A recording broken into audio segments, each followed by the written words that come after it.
What's up, everybody? Welcome to episode like 35, 36, 30 something of the Grips Poker Training Show, where we teach you how to get stacking.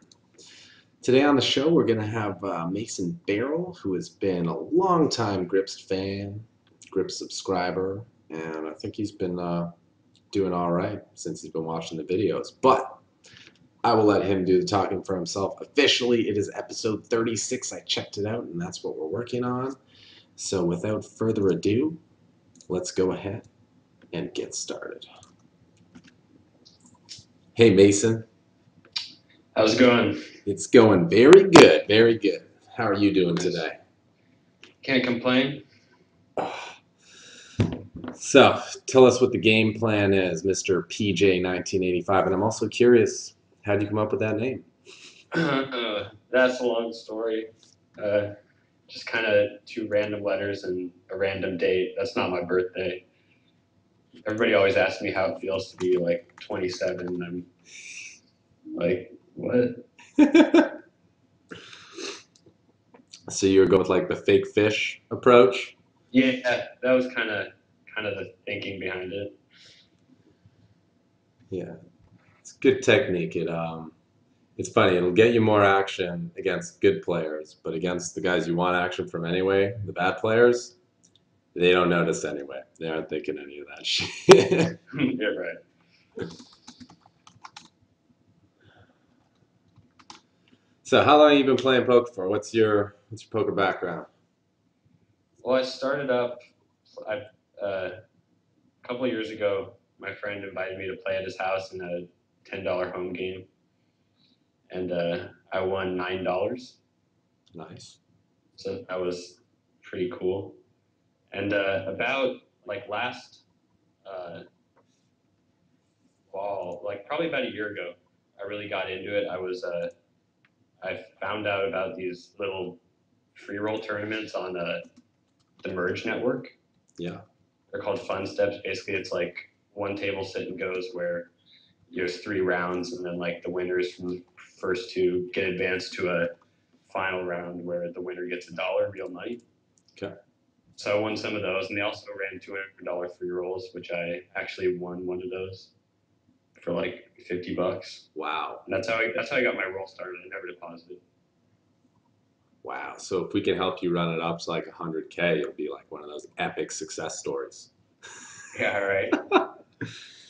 Never put in a penny and won all the money. Wow, that's cool. And did you like to be able to win that tournament? Had you read any books or like strategy stuff, or you just kind of felt it out? Well, they used to run 5 $200 free rolls a day, and three no limit, one PLO, and one limit horse. And I won the PLO one. And basically, what I did, it was 10 round or 9 round the whole time. So basically, you just kind of got to play tight and get it in with aces. Hope to hold. Yeah, I folded queens probably like 5 times, but no real. I mean, I've been a pretty big poker fan for the past 2 years. Like I watch all the TV shows and stuff, but the best way to learn is really by watching like the kind of videos, like training videos. Yeah.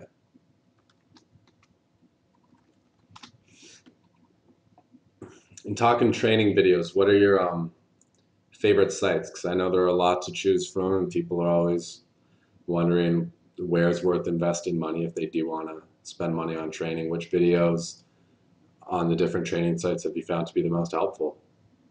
Well, I was actually seriously considering getting a Blue Fire subscription right before I found your videos. Yeah. So that saved me quite a bit of money.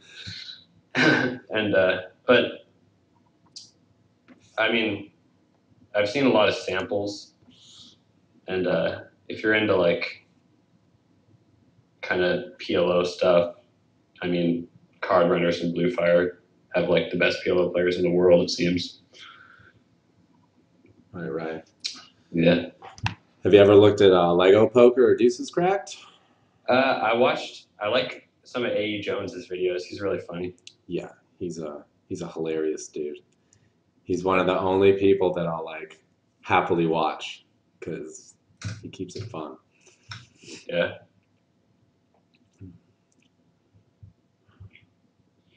Nice. And if I remember correctly, I could be wrong, but I think most of the training sites do have like the 1 week free trial thing. So if you want to get some knowledge without spending money, if you got a credit card, go for the free trial and just remember like 5, 6 days in to cancel it. Mm-hmm. Because they're banking on people will do the free trial, but then forget to cancel, and then like, bam, got them for 20 or whatever, 40. So as long as you like write that date out on the calendar, you can get some good knowledge and get it for free. Yeah. What kills you is the subscription fee. Like it's like $100 for a subscription fee plus like whatever $30 a month. Yeah. For Blue Fire at least, I was doing some research into that. I think I could be wrong, but Yeah, I think the main reason they do that is because they don't want you to just kind of sign on for 1 month, get all the info, and then quit. That was like my exact plan. Yeah. Well, keep it on the download, but I think the videos are downloadable. Oh yeah. I think even on the free trial you can download, but I'm not sure. And just keep that on the low key. All right. I didn't hear it from you. Yeah. Nor did anyone else who watches this YouTube video shit where it's gonna get out. Yeah. If they make them available for download, I guess it's their own fault. Right. But yeah, the subscription fees to like make you think, all right, well, if I quit after a month, I paid 130 a month, but if I do 2 months now, it's only 80, and then 3 months, like month by month, it goes down, but still, like, it really just depends. If you think that the content you need to learn from is already there, do the free trial, get the info.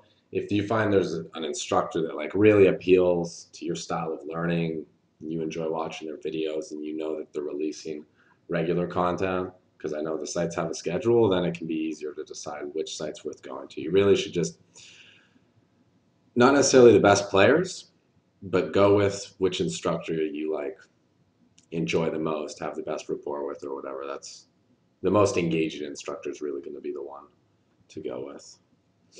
Right. Oh, nice. We got a little PLOA. It's my favorite. Yeah, I was on the waiting list, but I somehow missed my time to jump on. But this guy might Fuck. get off. Or this guy with 33 cents. Yeah, he's all in. Hopefully, he doesn't rebuy. Oh shit. No, he's like, we need like a 7. Looks like he's got the notes. I think a 7 was the only way I could maybe get that. Probably just rebuy for like 80 cents anyway. Do you play any? I know you said that you scored in that PLO tournament. Do you play any of the Microstakes PLO cash games as well as the Hold'em? I did for a while, but I'm kind of, I don't know. It's kind of like if I want to play PLO, there's usually only going to be like 2 games running as far as 6 max micros go. Mm-hmm. There's definitely not a lot of traffic for PLO on the Cake Network. Right. I'd still imagine if there's only 2 games going that they're reasonably soft. Yeah, I mean, it's kind of fun just to fire them up. Like, I really want to improve my PLO game. Yeah. Yeah, there's a lot more poor play in PLO than there is in No Limit. Mm-hmm. It's just, I like the fact that it's not like as solved as No Limit seems to be. Like, there's still a lot of room to come up with new strategies. For sure. For sure. So Max wants to know if you were on Lock or Merge before the move to the Revolution Network.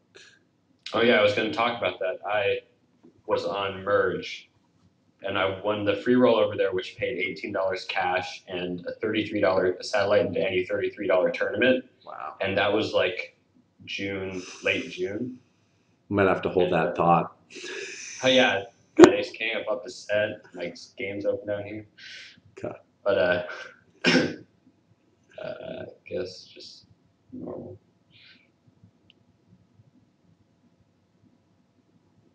And out of curiosity, do you ever flat with Ace King there, blind versus blind, or are you always 3-bet? I 3-bet a lot. against players who like raise my blind. So I feel like I have to do that with good hands as well as bad hands. For sure.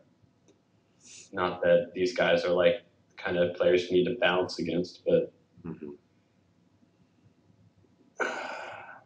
I'm kind of thinking call. What are you thinking? yeah, he's could easily have like king queen or something, and now it looks like he just taking a stab. Yeah. I think that's Um, good sizing to go on the smaller yeah, side here. I feel like he really doesn't have anything, but whoa.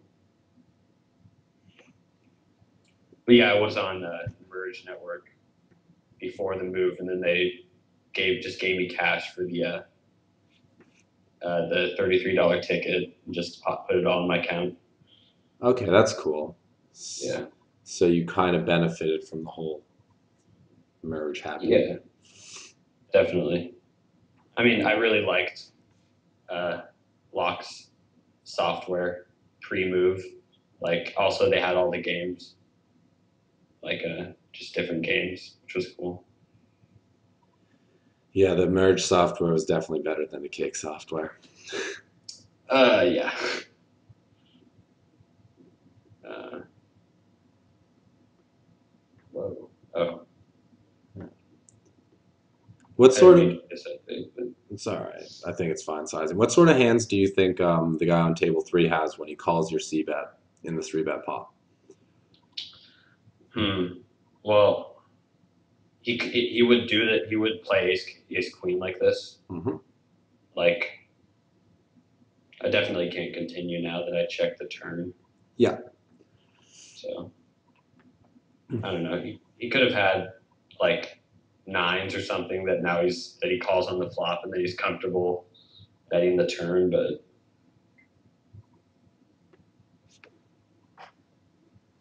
Yeah. You just got to think. Because obviously, when the queen comes and we haven't improved, the instinctual thing is to just check. But it is worth thinking about if there are any hands that maybe he would fold if we kept betting again. yeah, definitely. I think I'm probably check folding too, but just to entertain the idea. Yeah. That's good. Oh,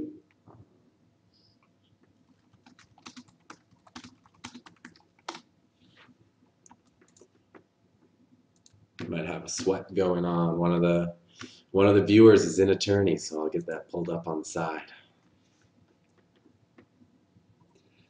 Do you play any MTTs these days? yeah, I've had pretty crazy results in MTTs actually. Like I've probably played like I play the $1 rebuy. I played that like 3 times, and I got first once, second once, and then I just bricked the other one. Wow. And the first tournament I played on here, when I had like $60 in the account, I didn't really understand rebuy tournaments. So I decided to play like a like a $2 rebuy, just because I thought, I don't know, $2 seemed like a good amount for my bankroll. Right. But oh wait, you're the specialist. What did I do here? You fold. In Omaha, that's an okay hand. In Omaha 8 or better, it's really not too great. Um, like the worst cards in the game are nines and tens, and then like sevens and eights are pretty close. And if you have those cards in your hand really doesn't have that much value. What about down here on table 3? Should I just get this in? Or? I think check call is probably better than check raise, and then go ahead and do the same on the river. Walk me through the flop action just because I was watching I the bet he pre-flop. calls and then I check. That'll happen on the turn. I forget. Okay, we check called. And I think we should probably just check call again. If he has us beat, we lose less. If we have him beat, Oh, we win more. And if he's bluffing, we got to keep those bluffs in, and that's why we want to check call the turn as opposed to check raising. right.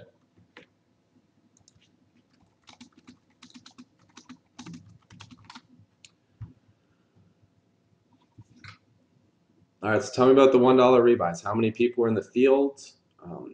There's a good 08 hand. Yeah, for sure.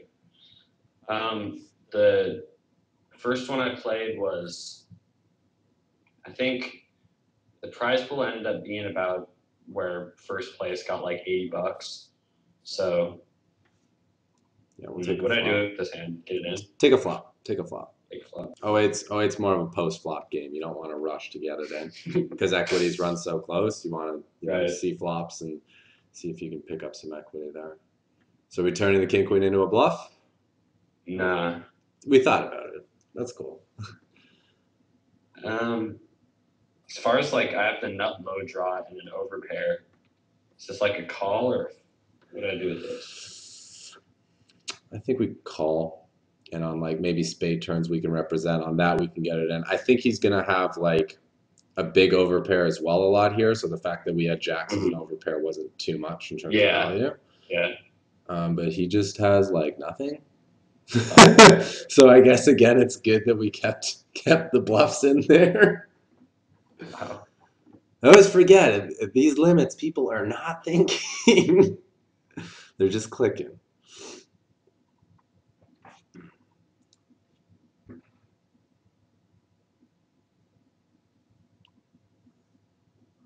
Max would also like to know. Actually, we'll get to that question later. So if the prize pool was about 80, I guess the fields were like 20 to 40 people. What strategies did it take to get those first and second place results? Was it more of a just kind of chill out and let the idiots bust each other, or try to acquire a stack and put pressure and exploit the bubble? Ooh. Yeah, right. Well, I think he flopped something, but he checked before. I mean, I think you could have can a bet on the tens. big side here. Bet on the big. Yeah, like 48-ish. That's good. Yeah. Cool. But like my strategy was kind of, I'd been at a final table before, and I felt like I couldn't really do much as far as post flop play early on. So my strategy was just to try and accumulate a stack and then get to the final table where I was able to like put a lot of pressure on people. Mm-hmm. Like people just basically play horribly in those. Like it's a lot different than the cash games as far as the quality of players. They're just much slower. And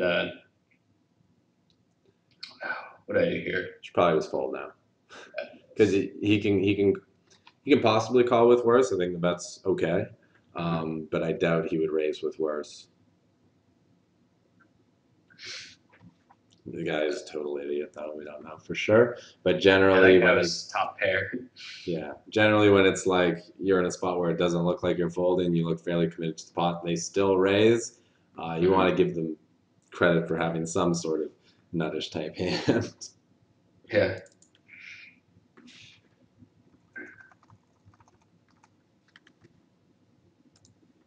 But basically, the one I got second on, I got to the final table. I was second to last in chips.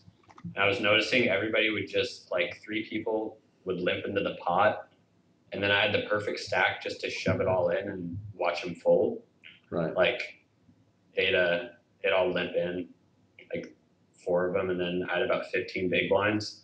So I'd just shove and they'd all fold, basically. So I was able to do that and run well whenever I got called, and got up to chip leader six-handed and went into heads up. It's a really nice chip lead, but still. Okay, nice. Couldn't close it. And were you selective with the types of hands you would shove, or since you had that stock size, were you just willing to go with anything and just take the gambles? I felt like as long as I had a hand that like wouldn't be, I was almost more inclined to do it with like the 9-8 suited as opposed to like a weak king or something, because I wanted a hand that I would have live cards and have equity if I got called by like a hand like ace queen or something. Totally. The kind of hands that like a bad player would limp call and all in with. Yeah. Maybe something more like the ace 10 offsuit or something like that. Yeah, like if we think about the hands that the bad players are going to be limp calling or over limp calling, we're probably thinking about a lot of like medium to smallish pairs and medium strength aces, right? Right. Maybe an ace jack, ace 10. So yeah, like a medium or strong suited connector is going to have a lot more equity against those hands than like an ace rag or a king rag. So I like your thinking there. Mm-hmm. I mean, most of the time we're just getting the raise through, but if we can have 40-45% when called, which is what the good suited connectors have against a decent distribution, that's Yeah. a pretty sweet spot to be in.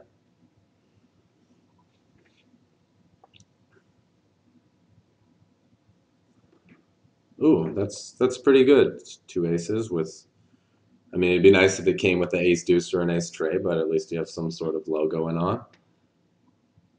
So you have a Flush draw with aces. yeah. I was the pre-flop raiser. It's a Oh. nice turn. Wow, you're smashing boards. Yeah, what is this? I usually run like I feel like on this turn we might want to check. Not the 10 deuce, but the aces. should I call and like let this guy spaz out with like king 9? Sure. Sure, and you want to give the other chance in the pot, the other guy in the pot a chance to get in there too. Mm-hmm.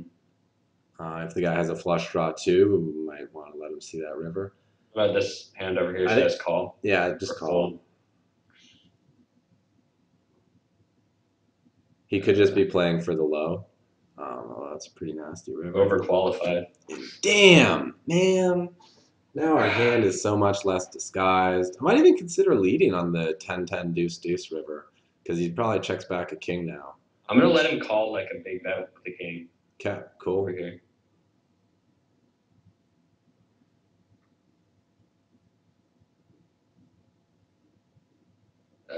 What do I have here? Let me see. We have aces up and a shitty low. I think on this river, fold's probably just gonna be the move. Okay. Aces aren't as strong in this game as they are, and Yeah, but I had the 4. Did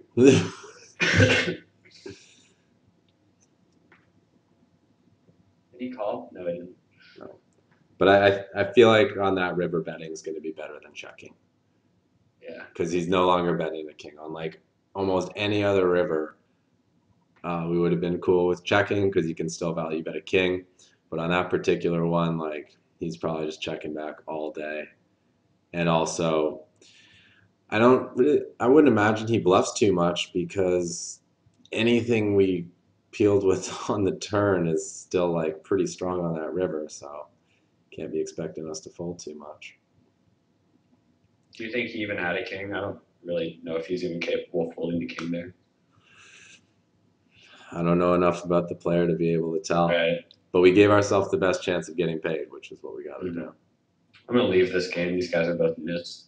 Okay. I've played a lot with this guy and this guy also, but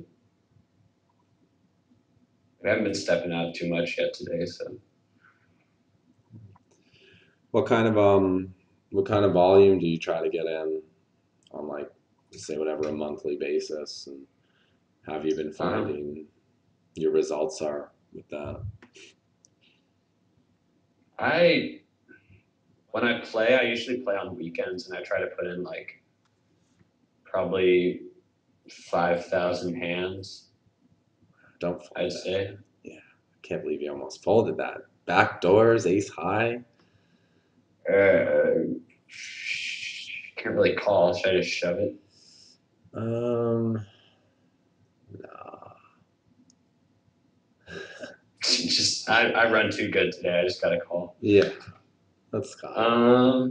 Tough spot. God, I probably just look like such a fish there. It's like call.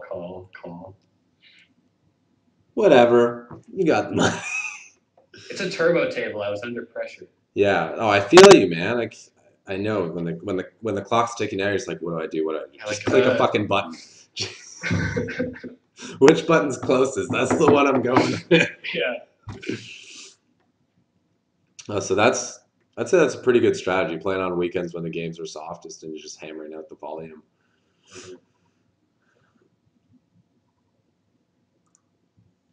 In fact, I'd say that's probably the optimal Strategy. Wow, you fucking. Oh my god, can I borrow your account for a day?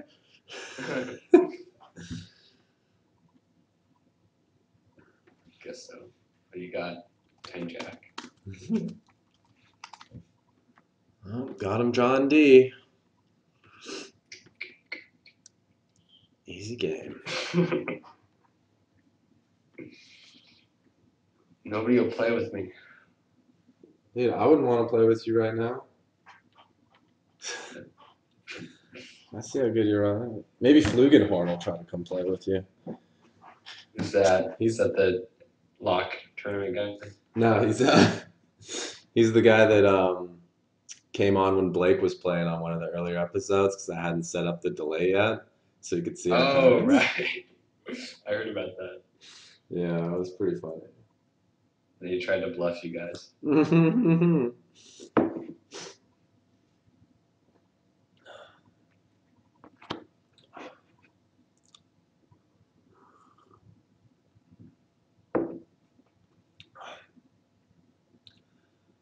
So since you put in a decent amount of volume in these games, what do you feel the biggest mistakes are that players are making? Well, a lot of these guys fold the three bets like way too much. Like some of these guys are just. There's this one guy in particular. He's probably my favorite person to play against. Like I can actually tell he's probably a semi-thinking player because he's opening a wide range, but he just folds to every three bet. He never continues, and that's pretty big weakness when somebody starts exploiting it. These guys don't really know how to react to getting three bet a lot by people who are in position.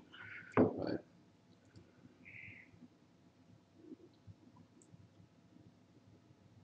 3-5, Jackson fives. So we got. I think I would have liked to flop bet, but whatever. Oh, we have low.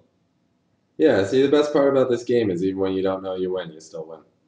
Yeah, that was like a free roll. Nice surprises. Dang, he has straight. Wait.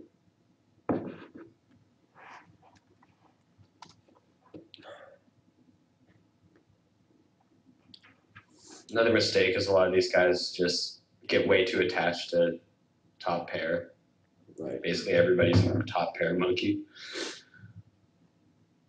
So to adjust to that, do you like to call with the semi wide range pre-flop to try to be able to have more hands that can make sneaky two pairs and straights and stuff like that?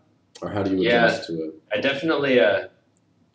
Well, my favorite fish is his name's Ronald11. That's his screen name. Don't say that, man. What if Ronald's watching? Oh shit! Hi, Ronald. No, but he knows he's a fish. We all tell him that. Okay. But, he won tables like half stacks. Okay. But he's the guy I'm down to the most overall. He just like he never folds top pair. He really never folds a pair. But God, I just every single time I get like top, he's got a set. It feels like I've been set over set by him, and like a bunch of different hands come to mind. Yeah. He's a pretty serious example. No, we should start putting a little money in with those eights, man. You don't think we have the best hand? I think I'm just gonna call. Okay. Okay. That's fair. It's a scary turn, river. Well, you got to think that he'd bet his flush draws on the flop. So Right. I think the 10 of clubs would be a lot scarier than the 10 of spades in that particular spot. Mm-hmm.